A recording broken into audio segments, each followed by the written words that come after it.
शेर और बाघ की कहानी बहुत समय पहले की बात है। एक घने जंगल में एक शक्तिशाली शेर और एक बलवान बाघ रहते थे।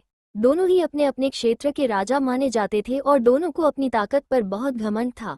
मुकाबले की चुनौती। एक दिन शेर और बाघ की मुलाकात जंगल के एक तालाब के किनारे हुई। शेर ने बाघ से कहा, मैं इस जंगल का असली राजा हूँ, मुझसे ताकतवर कोई नहीं। बाघ भी कम नहीं था, उसने जवाब दिया, नहीं, मैं ज्यादा तेज और फुर्तीला हूँ, इसलिए मैं जंगल का असली राजा हूँ।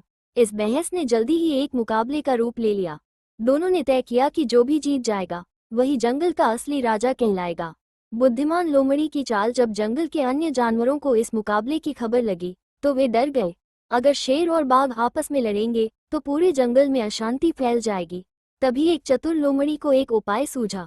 लोमड़ी शेर और बाघ के पास गई और बोली, तुम दोनों बहुत शक्तिशाली हो, लेकिन राजा वही बन सकता है जो न केवल ताकतवर बल्कि बुद्धिमान भी हो।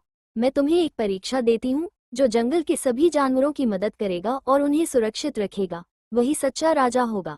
असली राजा कौन? शेर और बाघ ने इस चुनौती को स्वीकार किया। वे जंगल के कमजोर जानवरों की मदद करने लगे। नदी के पास पानी की कमी हो तो वे रास्ता बनाते, बीमार जानवरों को खाना लाकर देते। धीरे धीरे वे समझ गए कि असली राजा वह नहीं होता जो सबसे ताकतवर हो, बल्कि वह होता है जो दूसरों की भलाई के लिए काम करे। इस तरह शेर और बाघ ने आपसी लड़ाई छोड़ दी और मिलकर जंगल की रक्षा करने लगे। सभी जानवर खुशी खुशी उनके साथ रहने लगे और जंगल में शांति स्थापित हो गई।